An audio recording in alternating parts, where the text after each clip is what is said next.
Connected. Okay, that's good. I have a belief God's real, and like, you know about manifestation, right? Must have heard of that. I mean, of course, you'd be like, what, you think we're stupid? But yeah, but have you really looked into manifestation, like what it actually is? I do believe that, you know, that perhaps there are, like, we're conscious, we have bodies. Um, I believe that there could be a God, or if there is this matrix, the big boss, or anyone who's controlling it, or if not controlling it, whatever it is. I think when we pray or when we like want something to happen, we really devote ourselves to that cause, and you know, but we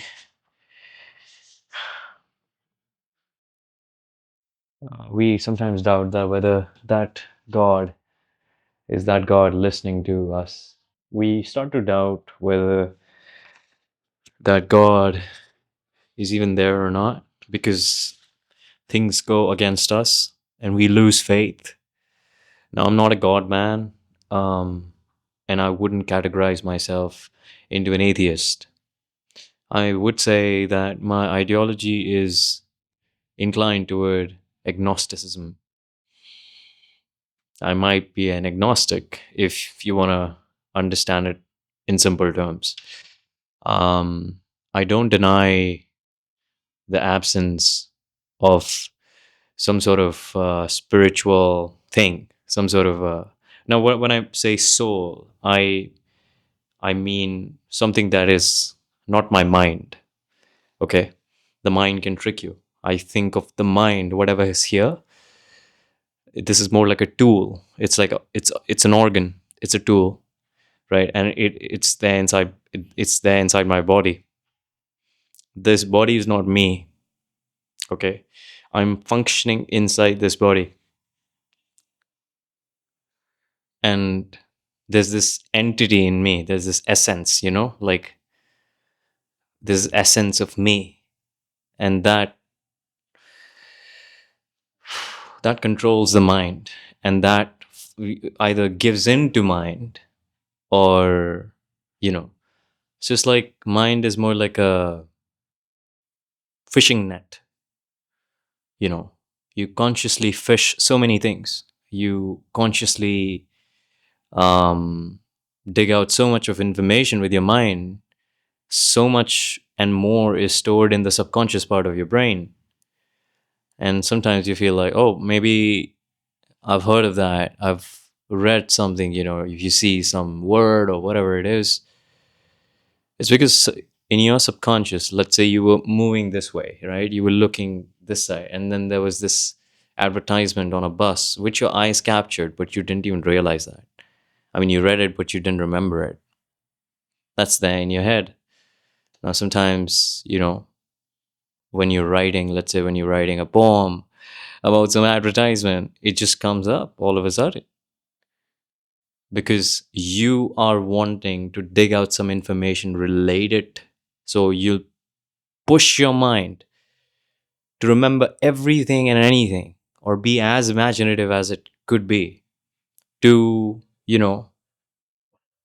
pin down something about the poetry on advertisement.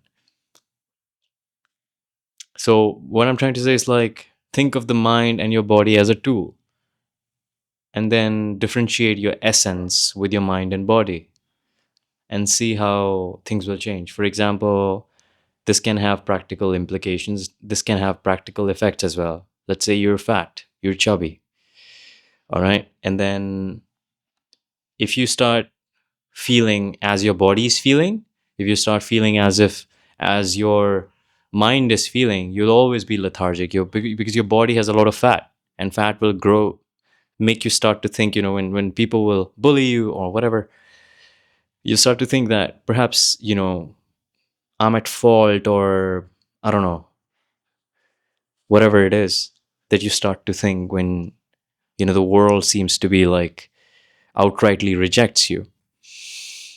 At that moment, think of, because nobody's coming to save you. If you have people to save you, that's more than better. But it's very good. But if you don't, if you have internal battles, let's say you're chubby, you have a different eye toward things, you're an artist, you're somebody who doesn't fit in society, living with the sense of alienation all of the time, I would suggest you to differentiate your essence with your mind and body. First, think that. Then you see your mind and body as a servant to you. They'll serve you.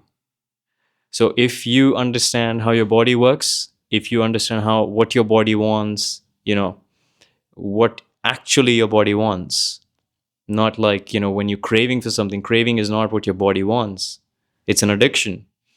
So what you really want is um, to train your mind to find the best possible way for everything. Let's say diet, or let's say if you want to be a poet. I'm just giving completely two different examples. Like if you so if it's in poetry, you got to think of what sort of experience are you looking forward to, or what can you use from your experience to write your poetry. So I think that's what it is about. Now I got to go head to the gym, and yeah, I'll be adding the gym video in this video, I think, if I could. Yeah. By the way, I quit my job. More about that in the next video. I'll see you guys at the gym.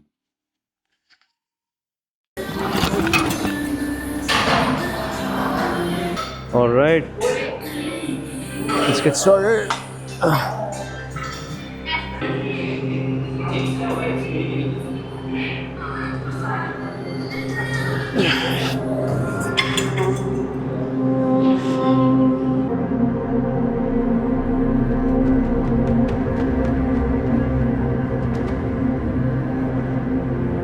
Mic connected. All right, this is day 3 of gym. All right, so it's the first set.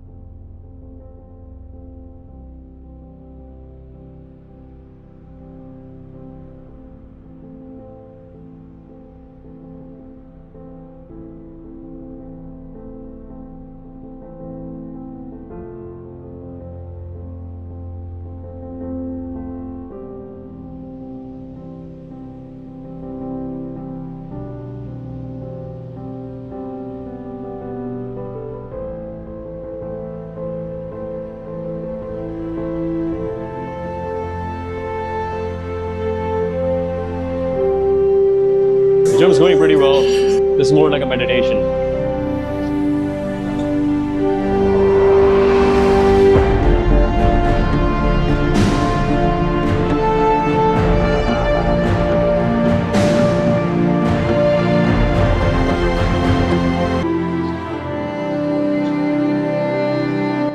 Okay, I think it's very important.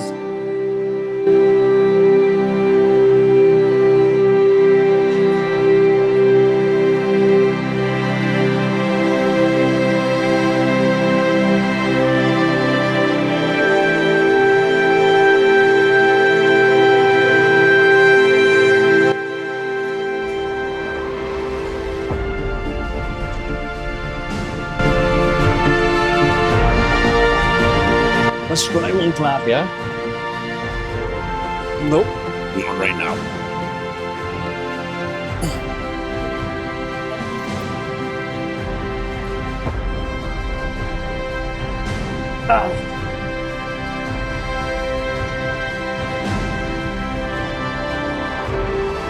Don't go over the limit in order to prove someone that you can do more push-ups. I think that's the best way, Not trying to have any competition with anyone. Because I got no competition. So I'm just, trying my best to be as fit as I can be. Yeah, that.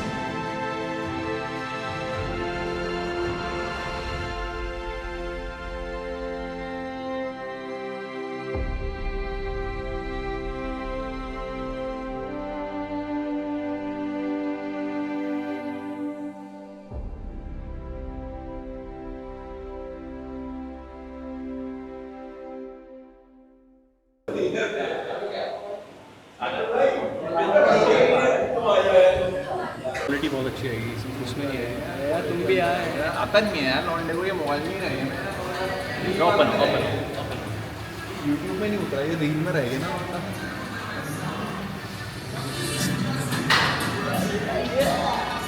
आज बोरा जी क्या मानने जा रहे हो आप? गाना डालूंगा, देखना मस्त गाना डालूंगा। तो रावत जी आज आप क्या मानने जा रहे हो? ये मारी